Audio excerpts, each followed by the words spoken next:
Welcome to Simple Health Radio, the podcast about recognizing medical emergencies and promoting wellness throughout your journey in life.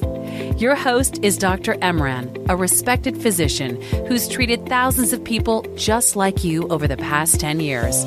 Listen to the show each week on iTunes, iHeartRadio, Spreaker, and 3 and Out Radio Network. Information provided on this show is not a substitute for professional medical advice. Always discuss your questions with your doctor or go to your nearest emergency room immediately. Thank you for joining me today on Simple Health Radio. I'm your host, Dr. Emran.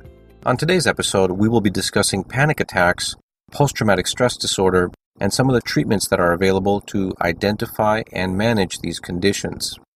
First, I would like to thank our team that helps to make the show possible each week. I want to thank Lauren, who handles our social media presence online. I want to thank Julian, who handles our social media marketing. I want to thank Kelsey, who prepares our show notes and blogs. And I want to thank Sarah Jane, who produces this show. Panic attacks are a very common condition, and they are actually becoming a serious problem in otherwise healthy young teenagers and adults. For example, on my last shift at the emergency department, out of about 20 patients that I saw total, 3 of them came in with panic attacks. 2 were female and 1 was a male. I found this number to be elevated, but on researching it a little bit further, the data actually says that between 3 and 5% of all Americans will actually have a panic attack this year. So to put that in perspective, if the adult population of the United States is about 100 million, that's a fairly large number. Not everyone will go to the emergency department, but the fact that this many people are having panic attacks, I felt like it was something we should at least identify and discuss. Now, panic attacks occur randomly. They can be linked with a certain event, but a majority of the time they're completely spontaneous. For example, someone could be at a meeting at work, someone could be sitting in traffic on their way home, or someone could be sitting in a baseball game with their friends, completely carefree. All of a sudden, there'll be symptoms of a panic attack. The common symptoms that people describe are chest pain, dry mouth, shortness of breath, tremors in their hands, palpitations, excessive swelling, feeling overwhelmed, and a lot of times people actually tell me they feel like they will die in the next 5 minutes. So these are very intense symptoms that people describe. Physically, it's actually visible. Someone sitting next to you could look at you and say, "You look very pale and sweaty. Are you okay?" But the person going through it literally feels as though they will die.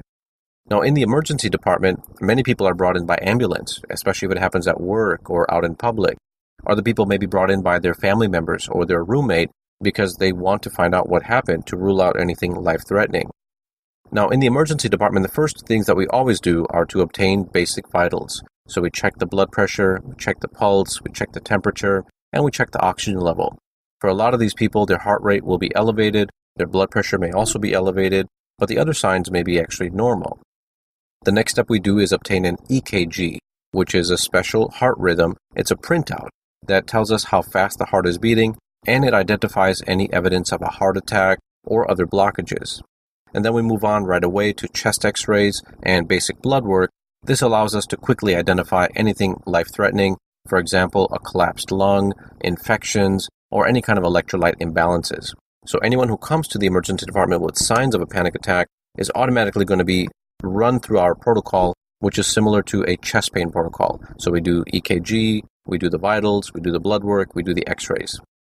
A lot of these tests will come back completely normal, and that's where the real investigation begins. So people come in, their heart rate is elevated, they're sweaty, they look very, very ill. We've ruled out the bad stuff, meaning they don't have a heart attack, they don't have a blood clot, they don't have a stroke. So why are they feeling this bad? We believe that panic attacks are triggered by mild anxiety, which can become worse over time. We believe that there's a link with emotional abuse, stress in the life, or even old abuse, for example, in childhood. Some people will actually have panic attacks even when good things happen to them. For example, if someone receives a promotion at work, if someone is about to get married, or if someone travels on vacation to a foreign country. All of these things are positives that are expected during a healthy life, but for some people, the emotional challenges that go with it are too much to handle, and eventually it spills over into what we call a panic attack. Now, the medical term that's related to this is called agoraphobia. So agoraphobia is a Greek word. It means fear of the marketplace. And that's kind of an odd statement until you realize what it really means. So agoraphobia means people who've had a panic attack or anxiety, they don't want to go out in public. They don't want to go out shopping. They don't want to go out to work. They don't want to go to school because they are afraid they will have the panic attacks over and over again. They become very self-conscious. They become very embarrassed. And some people actually become suicidal. So they are so afraid of leaving their house and having other people look at them again during a panic attack that they decide to give up their careers. They stop driving. They stop functioning as normal members of society. So that's where the term agoraphobia comes from. Now, the fact that it's a Greek word and it identifies the fear of the marketplace tells us that this has been going on for thousands of years. So perfectly healthy people who at that time, many thousands of years ago, developed these symptoms for, again, unknown reasons. It still continues today.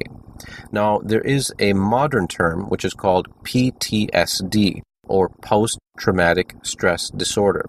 This particular condition is also becoming more and more common, and it's linked with what I call more modern lifestyle issues, things like having a car accident on the highway, school shootings, being robbed at work. These are things that are unique to different cities and different environments, but again, those negative events are becoming more common, and more people are being diagnosed with PTSD. Certainly, there's a high risk of PTSD in people who are in combat, people who are soldiers, police officers, and even people who are healthcare workers and teachers. They see a lot of things that are devastating, and they still have to continue doing their job.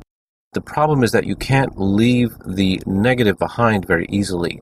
A lot of individuals who are completely healthy and functioning members of society, they internalize those symptoms, and at some point, those symptoms become physical.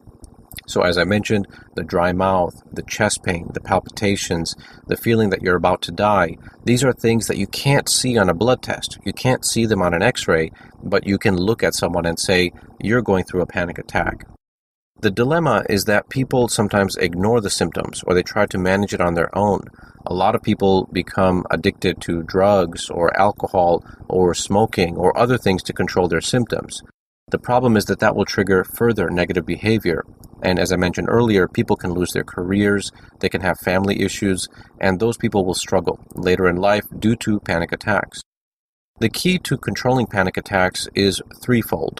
The first thing is counseling. So people who come to my emergency department, if I have identified them with any type of anxiety, depression, or these symptoms of panic attacks, I automatically give them a referral to a psychologist. We have several resources in the area that I live. I provide them with phone numbers, including a crisis hotline, and I give them the addresses of the local psychologists so they can get an appointment as soon as possible. These psychologists and psychotherapists will do talk therapy. They have special ways of analyzing and determining what the root cause is of the panic attacks, and then they suggest coping strategies. So these are things like music and conversations and things like writing and journaling that can help to identify the negative behavior that's actually causing the issues. The second method of treating panic attacks and PTSD is the social support. So I always encourage people to talk to their family, talk to their church members, talk to people in the community that they trust, and to get assistance wherever possible. You can't go it alone when you have a panic attack, PTSD, or severe anxiety because it becomes overwhelming. So people who are in this category, they're oftentimes not aware that there are resources at their job that can help them get connected for free. So this is called an EAP, or Employee Assistance Program. Most major corporations and a lot of small businesses and schools also have EAP programs. There's usually a phone number tucked away in the benefits package that you get when you're hired, and it has confidential information. Some of the sessions can be done over the phone or on video. A lot of them are done in person, and it's completely confidential. Nobody knows you went to the sessions. You can talk about anything that's on your mind, whether it's abuse, whether it's something you're going through personally, a divorce, promotion, financial issues, and the counselors are licensed, so they're able to assist you through the EAP, which is the Employee Assistance Program. The last part of treatment includes medication, and there are different categories of medications to control the symptoms. Some are short-acting medicines, others are long-acting medicine. Short-acting medications are things like Xanax and Alprazolam and Ativan. These are designed to be used just at the time of the panic attack in order to break it from getting worse. Oftentimes people will keep a few of these pills in their purse or in their car or their briefcase, and they'll take it when they fly, or they take it when they have a very stressful day, and it'll work for a few hours and then wears off. Those medications are not meant to be used every day because they are addictive. The other types of medications, which are long-acting medicines, must be taken every day, and those will help to stabilize the mood and improve sleep, allow people to clear their mind, and over time, eventually those people will probably get off the medication, but they are going to need that treatment for at least 3 months or 6 months or a year until they are stable, and then they can talk to their doctor about getting off the medication. Now, panic attacks, as I mentioned earlier, they feel like people will die. And so we always have to rule out the bad stuff, which is the heart attacks, the strokes, the blood clots, treat the psychological portions of it, and over time the goal is that you can control the panic attacks on your own. There's a lot of resources online. I will add some links to our website, simplehealthradio.com. You can also follow us on Twitter, Instagram, Pinterest, and Facebook. I will post some additional information about crisis hotlines and other resources that are available for free nationwide to allow people who have panic attacks, anxiety, or depression, or their family members to seek out treatment. If you have other thoughts, or if you have more resources that you would like me to share with our listeners, please send them to me by email. The email address is feedback@simplehealthradio.com. You can also send us information via our blogs on our website. I look forward to having you on our next show, and I thank you for listening today.